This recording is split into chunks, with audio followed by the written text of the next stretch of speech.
Stacey and Matt's presentation, creating endorsed statewide geospatial data sets for emergency management.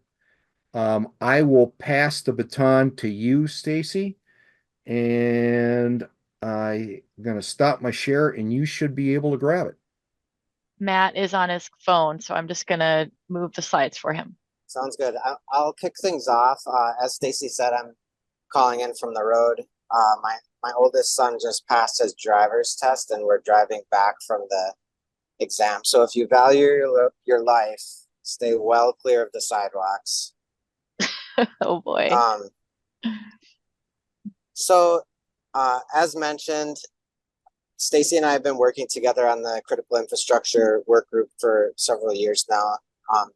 I'm going to start out kind of just explaining the issue, and I don't think that's going to be a heavy lift. I think everybody on this call quickly understand. And then Stacy, I'll pass things off to her, and she's kind of got the second set of slides where she'll get into a little more detail on sort of the progress we've made.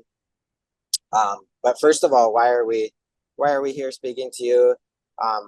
So the need was recognized at some point through Stacy's work and through my own for some sort of better way of identifying or aggregating certain types of just what's really foundational data sets or critical infrastructure data sets, identifying those and even like having a central clearinghouse for them. So under the Geospatial Advisory Council's Emergency Preparedness Committee, this group, the Critical Infrastructure Work Group, was formed.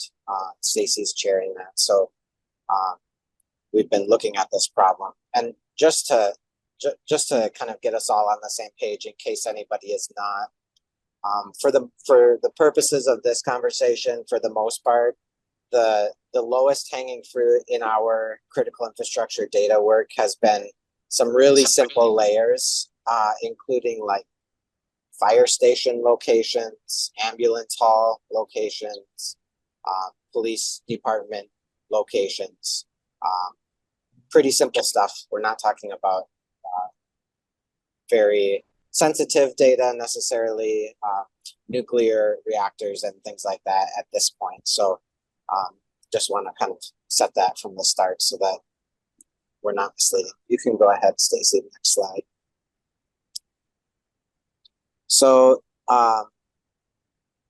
other GIS people on this call may have had a similar experience to me when COVID hit. Suddenly, I think a lot of GIS practitioners across the country and around the world were suddenly scrambling for some data sets that they didn't normally work with, perhaps things like urgent care facilities, nursing homes, long-term care facilities, things like that. I know as a county GIS professional, for the most part, counties don't license or administer hospitals. And, if you're from a small enough jurisdiction, it might be easy to just have kind of mental tabs on the one or two hospitals that you have. But for larger jurisdictions, including mine, I found that, I have a pretty good idea of where most of these types of things are, but not really certain about some of the ones that are further away from my daily life. So case in point, go ahead to the next slide, please. So the pipe dream, the ideal is, as our discussions kept coming back to, the ideal is to have, to capture the data at its point of authoritative source. So just a few examples from different levels of government that I brainstormed. Airports are administered kind of at the federal level by the FAA, schools at the state level. Fire halls could be maybe a few places. I know there is a state fire marshal's office that keeps some tabs on places. Also, 911 PSAPs usually should have a pretty good handle on where their fire halls are. And then maybe even at like a local city level, you might have some relevant emergency data like more local shelters, not like the bigger Red Cross ones. And so in this slide, the green pipe on the left this is sort of an ideal situation, right, where the data is captured at that level of local government, local or all the way up to federal, and it's fluidly shared between all levels. But on the next slide, I think the reality is that, you know, the data might be getting captured at the authoritative level of government, but it's not always easily or readily shared out in like a central location. Sometimes it's just a matter of digging further to find the right authoritative source, but other times it's a little more obfuscated and difficult to locate.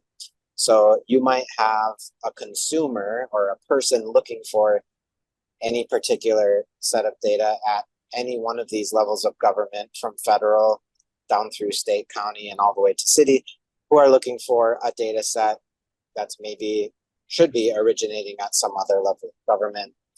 And it's just not always straightforward. Next slide. So I just had a couple, like 3 slides, I think, examples of kind of the cross-jurisdictional need for like regionalized data. This is to help support our argument for the data sets that need to be aggregated. So an example might be like the fire halls. If 911 facilities are the authoritative kind of source point for fire halls, well, if you wanted a statewide data set, those would need to get aggregated 87 times for all the counties, or however many PSAPs we have. And so this was a real project when the Enbridge Line 3 was being replaced. We had a very regional law enforcement response that consisted of law enforcement agencies in northern Minnesota. It was not, I would say it was not primarily a state-led kind of planning effort and response to the new Line 3 construction, but instead it was regional, and it certainly wasn't local to just one county. So, you know, I found myself working with neighboring counties trying to source and aggregate authoritative data that would help our jurisdictions to plan for and react to the huge influx of workers and all the complicated things, including civil protests that came along with that construction project. Carleton County did a lot of work in helping to aggregate data and serve it in a web map like this that the law enforcement planners and emergency management planners could use. Okay, next slide. The next couple are just similar examples. This was a evacuation zone map for a wildfire that was burning in Lake County years ago. It was very close to the border with St. Louis County and would easily have crossed. So just another case or supporting evidence for regionalized foundational data sets. Go to the next one. I think the next one's the Husky refinery. That was a refinery explosion in Superior, Wisconsin, right next to Duluth. And this incident remained in Wisconsin only because of the weather, only because of wind direction. If the wind had shifted at any point the other direction, it quickly would have gone across state lines. So just another example. You can go ahead, Stacey. So this is an example of quote unquote authoritative data. There are, as many of you are well aware, there are sources out there for some of these data sets. You could go on to Esri's Living Atlas and search for schools, for example, and find some that even have that, you know, the authoritative little green check mark or shield or whatever it is. Highfield, these nationalized data sets, they have a lot of these as well. But the next couple slides are just pointing out that they are often not kept up to date, and even though they are sometimes stamped as authoritative or best available, it often doesn't take long to find issues with them, or just including just out of the data being out of date, not capturing recent changes. So you can go to the next slide. I'm showing an example of a school that, in the school district moved the school and demolished the building way back in, I think 2010, sometime between 2009 and 2016, it was completely gone. Yet, if you go into this type of data that's available online today and marked as authoritative, that school is still there in the incorrect spot. And this is another example. These two examples are both just right here near my home in Duluth. That's why I found them. So I didn't have to look far. This is a school that was built maybe around 2012. This aerial imagery was captured in 2013. And I believe it's still not in those, Living Atlas or HIFO data sets. Something that I neglected to mention on our last call is that the Minnesota Department of Education, our state department, has good authoritative data on schools. So there's no need to go out to the HIFO data or to use ArcGIS Online, the Esri data sets. We have good school data, and it is now in the Geospatial Commons, so it's readily available for people to download. So kudos to them. That's Mike Dolbo, who's keeping good tabs on those data sets, and at most they're lagging behind maybe 1 year because they update them for each school year. So all of these examples that I showed you that are in error in these national data sets are not in error in the Department of Education. So just wanted to make sure that was clear. This is just an example, I think, of how sometimes these nationally aggregated data sets aren't reliable or up to date. And is there another slide for me, Stacey? I can't remember. Do I hand things off? Oh, I can't hear you. I'm sorry. Hi. No more slides for Matt, and I don't have a good transition slide, so I'm just going to stay here for a moment. Maybe I'll go back to this other one. Related. So thanks, Matt. I think he sets a good stage for both the case that the local GIS specialists need these statewide data sets that cross their borders for emergency response, but also maybe those locals who don't have a GIS specialist might be grabbing something from a national data set, which could be incorrect. And so knowing where to get the best data source, is it the national, is it the state, when you don't have that locally, is kind of where we are going to settle back to this whole idea of an endorsement so that people know what is the best. Before we dive into that endorsement discussion a little bit more, I'm going to now talk a little bit about what's happening in the critical infrastructure assessment work group and what work we have done thus far to try to identify what those best available data sets are.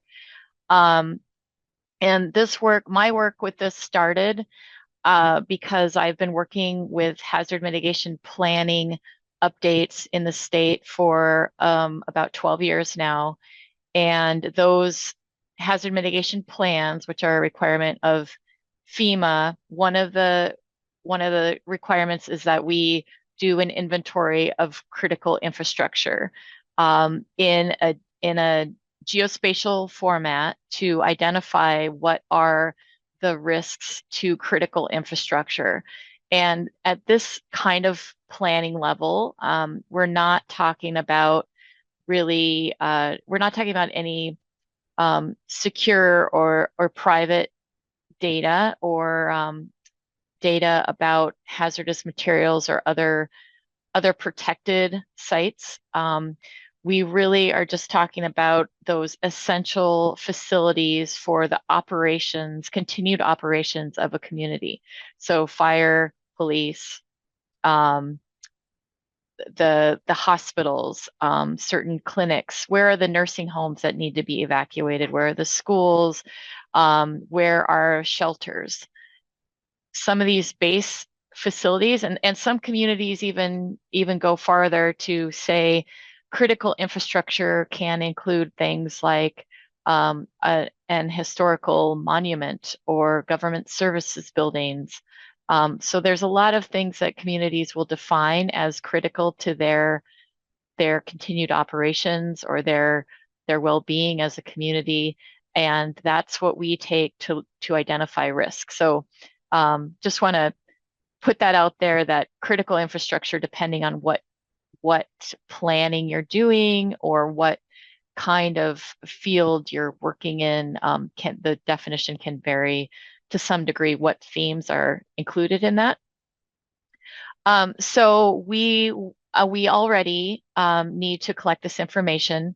And when I first met with Matt and others talking about this idea of where the best available critical infrastructure is for statewide data sets, we were thinking, well, what existing workflows are there already that we can leverage to bring to a statewide assessed data set? And this hazard mitigation planning is one way to do that, because we do have these statewide data sets. So as a part of that as a part of that hazard mitigation planning process, we already are contacting each jurisdiction and the emergency management departments at a county level for almost every county in the state. And we ask those county emergency planners, and we ask them to use their jurisdictional representatives as needed to verify locations of, in this case, just the essential services. So emergency medical services, emergency operation centers, fire stations, law enforcement facilities. These are the essential facilities that we ask our communities to verify for us that there is a location in the statewide data set that reflects their reality locally. And we've been doing this for a few years, and I just put a snapshot in this slide of the latest tool, which we're just any day now, we're going to be using this updated tool to capture what the communities are verifying as their best available. And we had this tool before, but this next level tool is allowing us to more easily input bulk data sets from counties. That there are many counties in Minnesota who have GIS staff who have these data sets, geospatial data sets, and they don't want to go through a viewer to try to update things. They just want us to use their data already. So we have better processes for that. But for those communities who want to use the viewer, there are some better tools available through this interface, including the ability to see pending edits. So you can see like there's some green highlighted here. There's some like halo, and that would mean that there is somebody who is editing that feature. And then we have this script run nightly to update so that that feature edit becomes in the database, becomes permanent in the data set. Which reminds me, this tool is something we only give to trusted partners who are already authorities in the jurisdictions where we want them to make the changes. We do have a shadow or a clone of this that doesn't automatically run for updates that we use in the Geospatial Commons to capture any updates that anyone in the public wants to make to just the fire stations and law enforcement facilities. So we've had some contributions that way. It could be a county we don't work with or something. There's fire stations. There's often fire halls that change locations, or they close. And so that's a really localized thing and not something that's captured at the state level. So that's been a great resource for us to identify those fire station locations using this tool.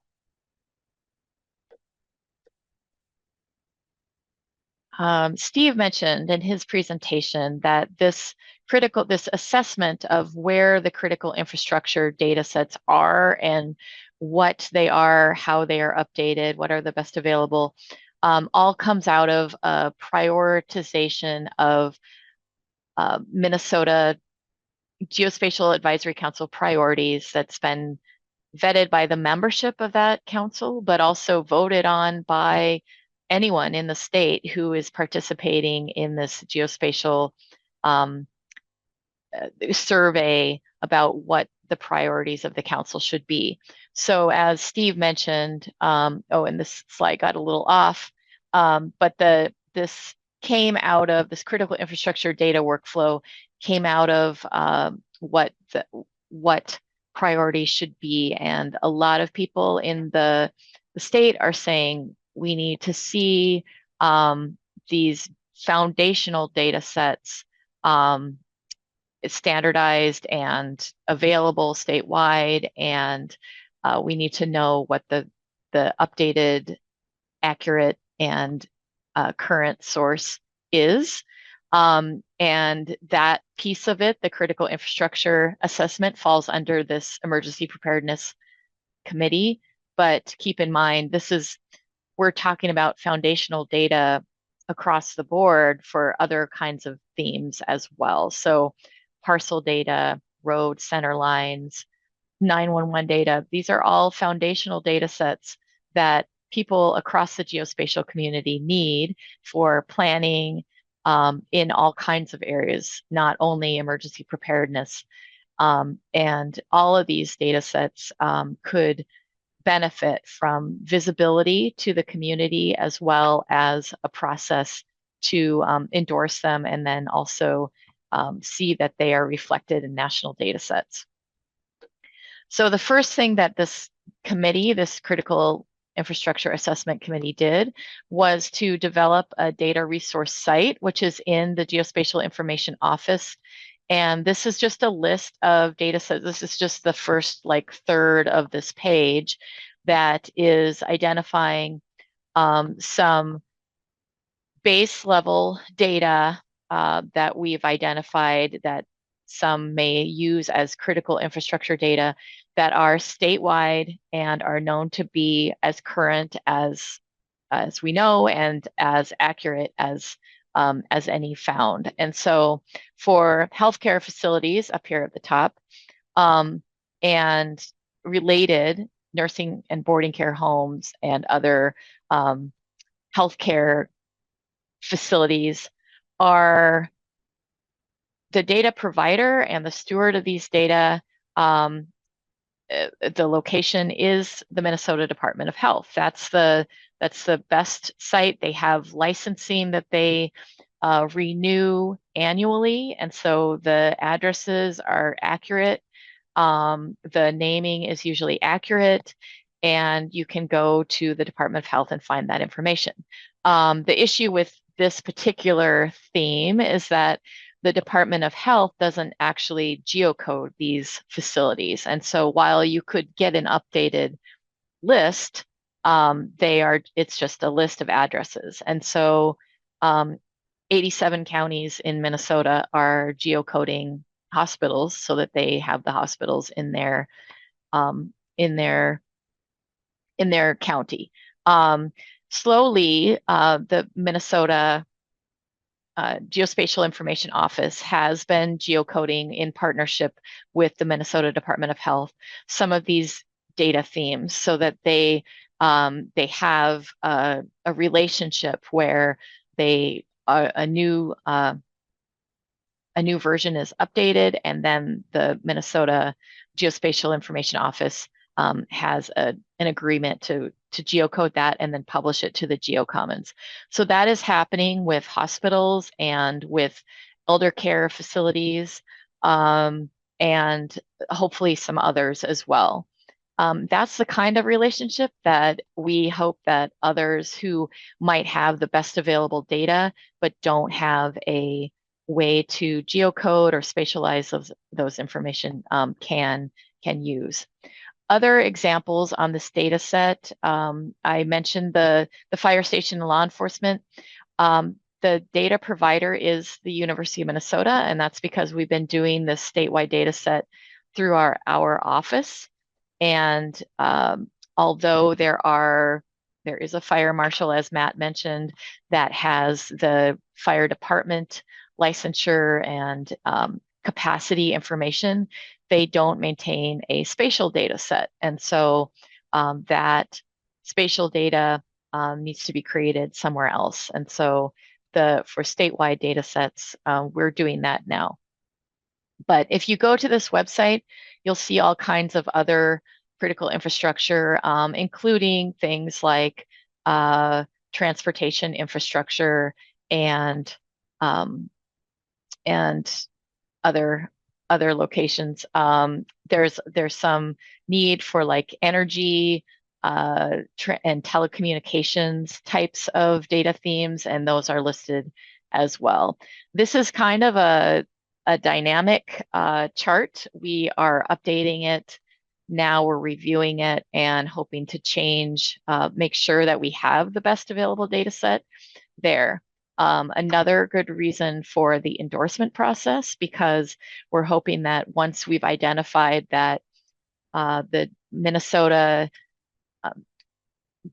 the Geo Information Office is going to be geocoding hospitals, then we can endorse that, then that data set could become endorsed, and there's a workflow to keep it updated, and we don't have to keep revisiting where the hospitals are the best available. Quick insight to what is on the GeoCommons. So the fire station data, I mentioned that we are collecting from these counties and verifying the location in a very simplistic form. We're just getting the address and the name, and if it's a fire station, if it's a department headquarters, and that information. We're not doing anything with capacity at this point. This is just base location information for that structure. And when we do that, then we update this data here, and this is available and published on the GeoCommons as a service, a web service, as well as you can download it as well from ArcGIS Online. So this method is working pretty well, and as I mentioned, there's a note here that you can actually use. You can report errors here. The public can do that as well. And we're intending to develop this process for other critical infrastructure themes that may need help with some kind of steward or data provider. But I'd like it to not just be Geospatial. We're hoping that the agency that is responsible for those data will be publishing their data here. So I just want to say one more thing before I get to more of this endorsement process and talk about that. There's lots of benefits for having these statewide data sets, as Matt outlined really well, with emergency preparedness and response. The communities need these, but also I just want to entertain the idea that these data sets are really important for planning as well, and other things that you might not think of. So other state agencies use these foundational critical infrastructure site type data for planning. There was a project with the Minnesota Department of Commerce in which they were offered some technical assistance from the National Renewable Energy Lab to develop a tool that would help them identify energy hubs. And then from those energy hubs, they're able to best identify where the needs are for energy resilience investments. And this was a project that was funded, so no no cost to the Department of Commerce to put together, and could benefit then local communities with further grant proposals to upgrade their facilities with generators and other renewable sources of energy in case the power goes out. This would have been a missed opportunity if they didn't have all the best available data sets. They did start with Highfield, and they had a lot of inaccurate and outdated information. And when Barbara Conti, who's on our committee, she was in conversations with NREL, and she knew about these data sets that are posted on the GeoCommons, and said, well, for Minnesota, we do have some statewide geospatial data sets that would be of use to you. So use these, and we'll have a better, more accurate result for that tool. And so that is what they did. Another little note I wanted to add in here is that when rural communities and other communities outside the metro who don't have a geospatial analyst are able to still have their data represented well in a statewide data set, they become eligible for projects like this. They also become visible to lawmakers in the metro area who are making decisions about where to put the next best thing, or where to target funding or projects. I fear that some of these rural communities that don't have GIS specialists are losing out because they don't have good geospatial data that is then fed into these statewide tools that policymakers use to support the communities.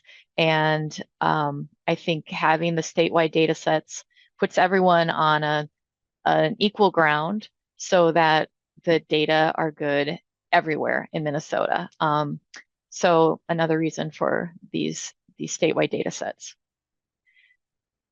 So next steps for this group of the Critical Infrastructure Assessment Work Group are to support this idea of the endorsement of statewide data sets in the Geospatial Advisory Council. And as Steve mentioned, Allison Slatz, from NGO, is proposing a new work group at the Geospatial Advisory Council meeting on the 18th, which is an open meeting, and you are all welcome to attend those meetings.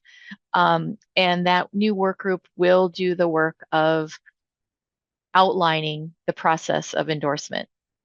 So some key first steps of that would be, who is the steward of this data set, and how is this data set going to be sustainable, both for currency and accuracy?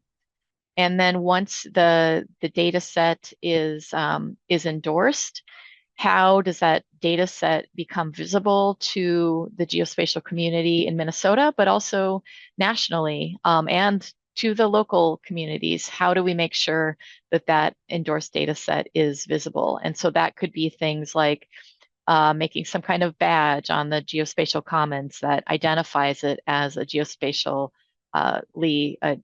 Advisory Council endorsed data set statewide in Minnesota.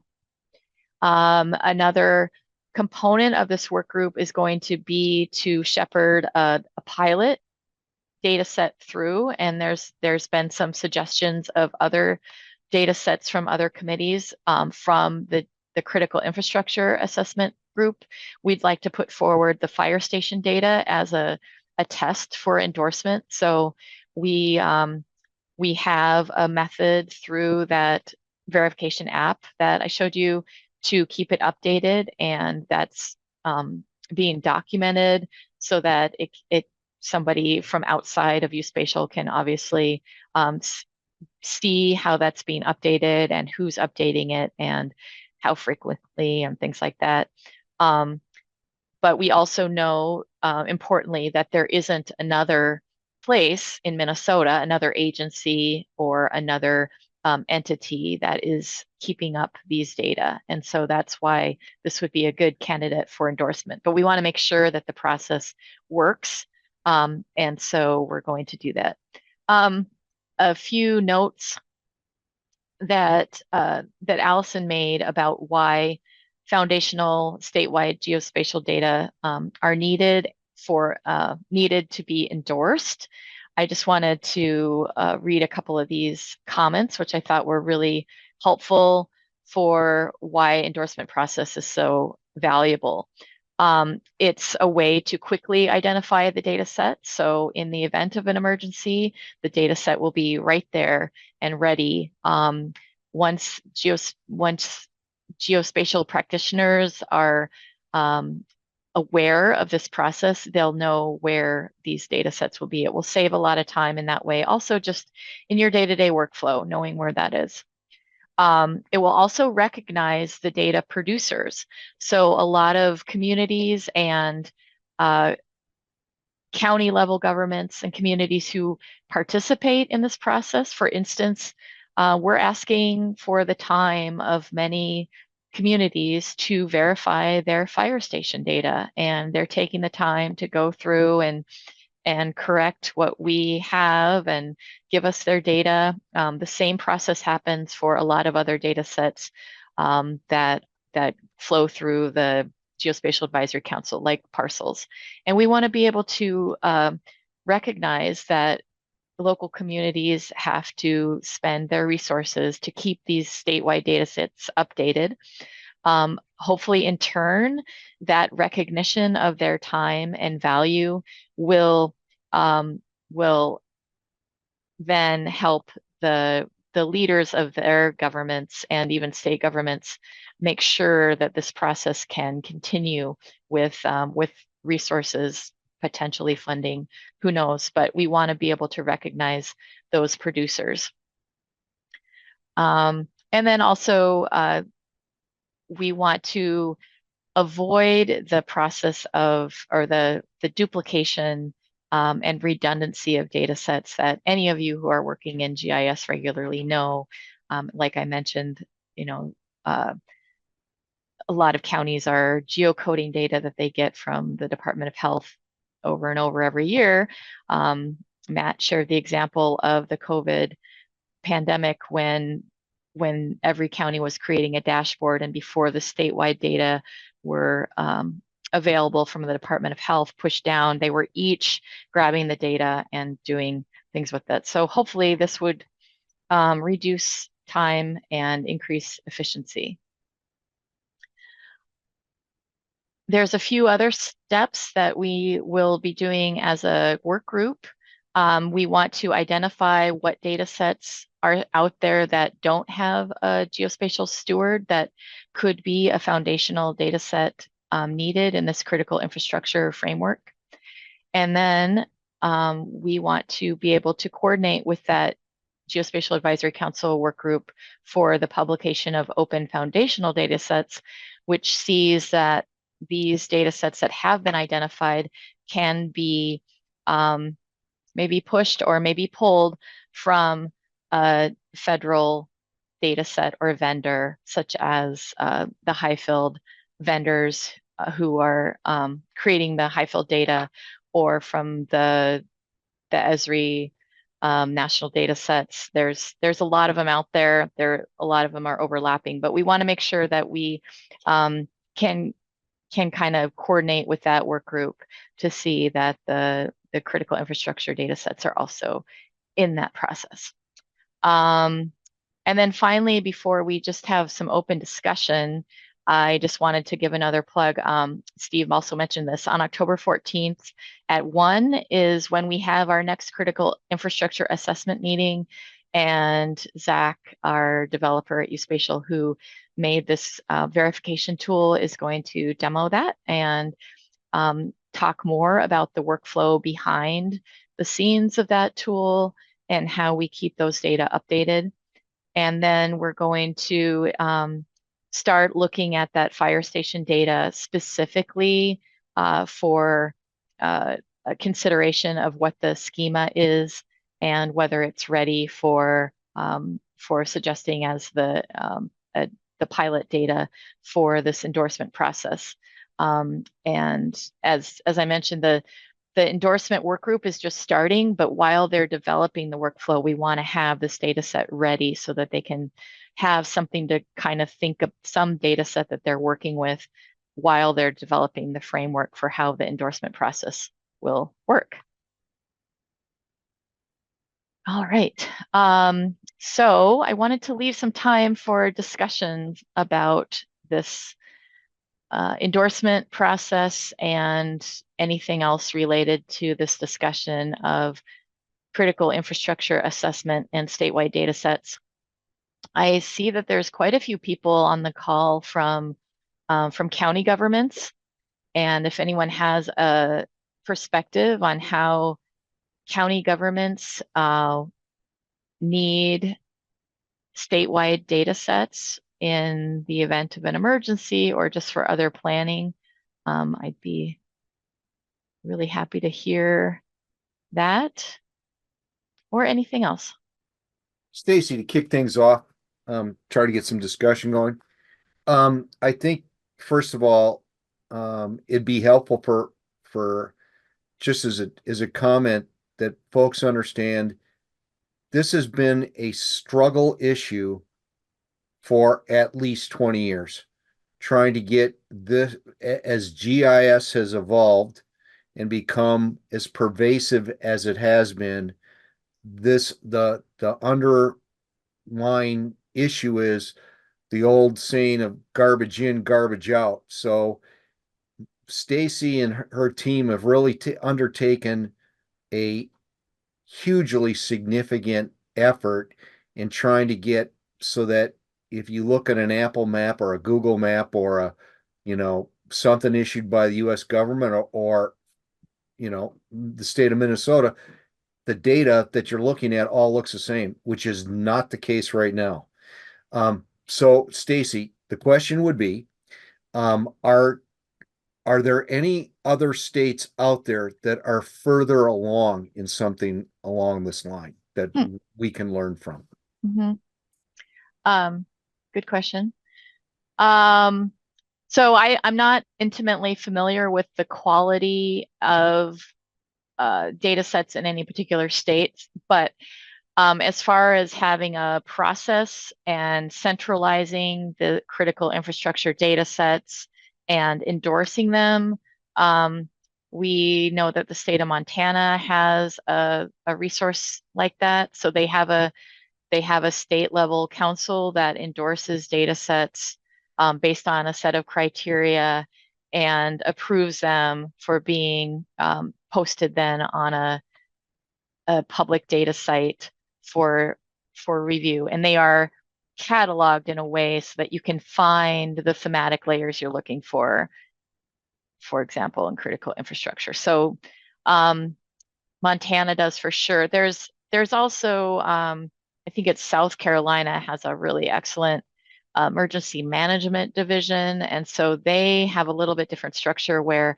their emergency management agency stewards some of their data. And so you go to the state agency for emergency management, and that's where you find all the data you need in a statewide format. And so I don't know if they have an endorsement process or if endorsement is implied because you're actually getting it from the emergency management office, but that's another example. So every state's a little different, but yeah, there are definitely states that are farther along than we are. Yeah. Thank you. Oh, come on. There's got to be at least a couple questions out there. Maybe they all fell asleep. I don't think so. Okay, I just woke up. This is Brad from Morrison County. Sorry. So we're more of a rural county. Our biggest town is like 8,000 people, and we only have a handful of towns anyway. So from my perspective, at least, as the sheriff's department comes to me with different requests on map layers, verifying things for whether it be for evacuation routes or just infrastructure with chemicals and all that kind of stuff. It's just a quick back and forth. Usually doesn't take long. Again, it's not big data sets for me. it's dozens of things at a time rather than hundreds in like a larger jurisdiction, which can be quite a bit more troublesome where you have to do a lot of verifying with numerous people. Me, I can usually find most stuff online. If I can't, there's going to be a local that I work with that knows where stuff's at and they can explain to me and I can verify through them. So just throwing that out there. So Brad, if you were to have some kind of incident like the Husky explosion where you needed to evacuate areas like nursing homes and schools and childcare centers within a certain radius, where would you get those data?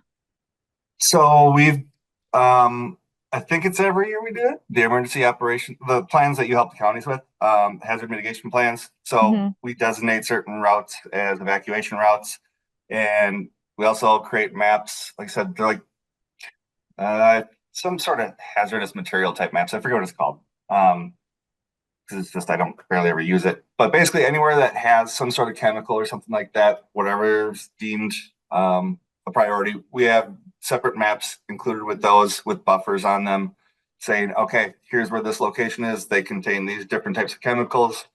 And here's like a half-mile buffer or a 1 mile buffer, whatever. And it shows like those evacuation routes on it as well. So those are part of our emergency operations plan manual, I believe. I just create the maps and give them off to our sheriff's departments. I don't know exactly where they live, but they do. Yeah, I don't mean to press you on this. That's okay. I'm just wondering like what is your source of school data? Is that do you go to the Department of Education, or do you go to the GeoCommons, or do you use the data that we provided from the hazard mitigation planning? All of the above. I think it was Mike Dalbo, I think from the state, had recently reached out in this last year or so, just kind of verifying school information, addresses, things like that. And yeah, that's me. I'm just kind of checking. I'm looking at their information, see what they got. I'm looking at our information. I'm asking our sheriff's department. I'm actually looking at the school websites. We don't have all that much, like I said, we're a smaller county, so it's not that hard for me to just take a little bit of time and double check that stuff. So like, for example, our Little Falls High School, I think there was, between that and the middle school, there was like 5 or 6 different addresses for the property. And I was like, okay, what the heck is what here? Some of them were just old and didn't apply anymore. So removing those from the state's information, and also removing them from our, internal data sets. Yeah. Thank you. And and I think it would be great if your neighbors could benefit from your work on that as well. Sure. Any other thoughts from the... Hi, this is Heather from Hennepin County. Hi, Heather. Hi. Great presentation, Stacey. I appreciate how you put things into context of why they're so valuable. So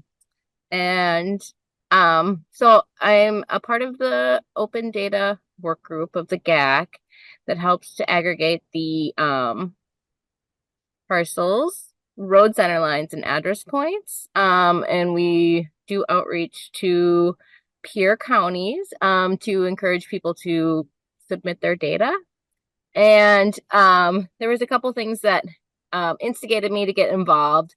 Less involved with critical infrastructure just because I'm not involved with that much, but I appreciate the points. But for me, it was geocoding.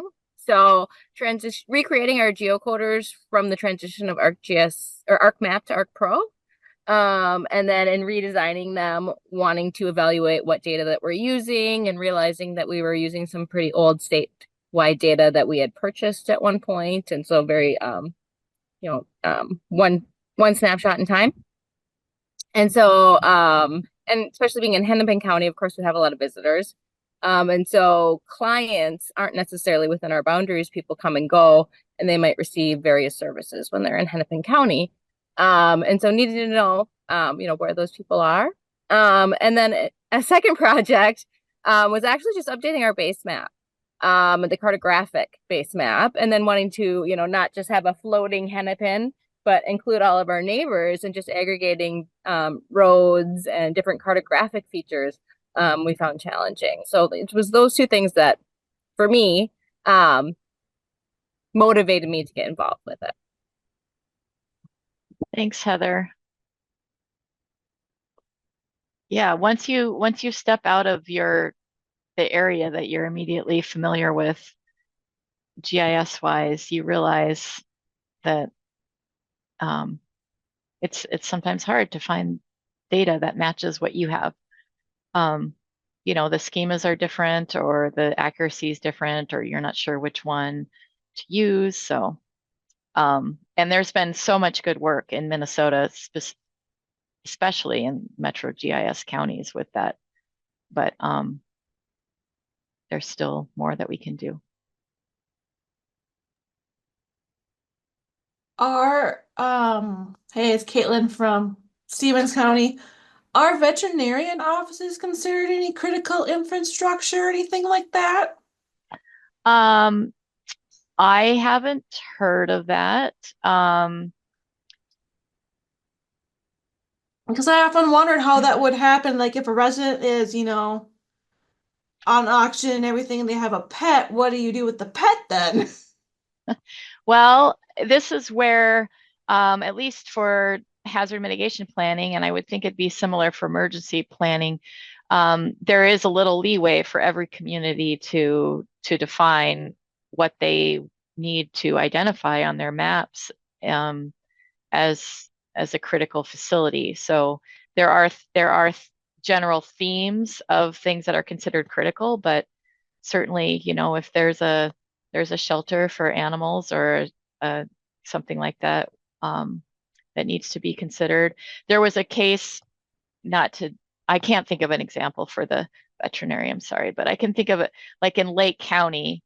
There's only a couple of access roads that go up into the north part of Lake County, and if those roads are blocked, then the major town of Two Harbors is blocked from access. And so there are some big stores, like the big grocery store and the big Fleet Farm or whatever it's called, that people consider critical in the event of an emergency, because when your access is cut off, you can't get to it. So, I mean, there's different levels, and this is where it gets a little gray.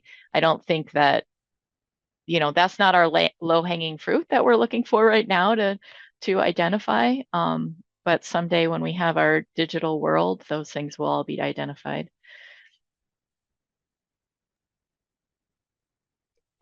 I drew from both Heather and Caitlin's comment that there may be statewide data sets that work for everybody, but then there may be a specific set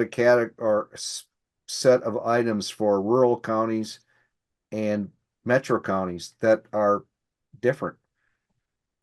So that will be an interesting topic to explore as your process goes forward, I would think. Well, what do you think, Stacey? Have we hit the wall? Maybe we have. Okay. I'm gonna just share my contact information, and Matt's as well. If anyone is interested in attending the critical infrastructure meeting, or that work group, we love to have different perspectives. In fact, we've had a lot of people from different state agencies participate, and I think a couple are rolling off.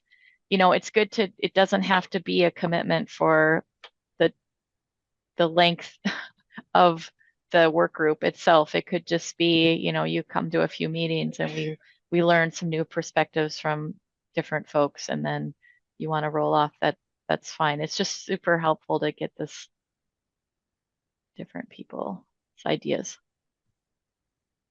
Thank you very, very much for your presentation, Stacey, and all the work you, Matt, and your team have put in over the last couple of years. As I indicated earlier, you brought a process a long way, so my hat's off to you. Thank you. Thanks for the opportunity to present, Steve. Well, worthwhile moving this forward for sure. All right, there's the parting thought, I think, everybody.